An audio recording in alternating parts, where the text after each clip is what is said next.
accident ya mutabani wa Sudi Lupaleria we yali ku roundabout ye Busaabala mwana wattu n'ekiro ekikeeseza olunaku olwaleero emmotoka endala Subaru UBQ bwetyo eguddewo naye nga otunulira ku mmotoka eno mu mazima ga Katonda kizibu g'amamunya ababaddemu basimattuse.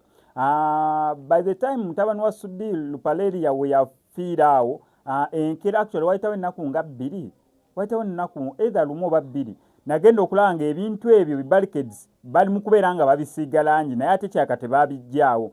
Ndowooza bo okusinziira ku kye balowooza nti langi gwe basiigako oyo owa black owa white and red yali afeedinze mbw abantu tebamulaba naye ndaba nga abantu bali mu bisiigako bawakazi nga bali mu kusiigako langi empya eya white and red ndowooza bisobole okubeera nga biri visible naye ndowooza nga point entuufu eri either yakuteekako cautions obupande ku kkubo nti awo ka roundabout eri mu kubeera nga eteekebwawo if not roundabout eyo eggibwewo ekimu ku ebyo kubanga otunulira emmotoka eyo engeri gyefaananamu n'otunulira ne mutabani wa Sudire engeri gye yafiirawo amazima ga Katonda ako kaba kafuuse kattiro tu ng'ate zezo accidents etusobola okulabako waliwo omuntu asobola okutomera oba emmotoka ye kale neegomagomamu naye ng'ekyasobola otambula n'agamba owa ekyo kibaddewo kanvuge ngende mu garage ezo accident ne tutaziteebereza oba ne tutaziraba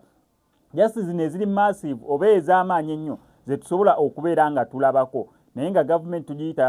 n'aba UNRA abakwasaganya ensonga z'enguudo ate baveeyo bateekewo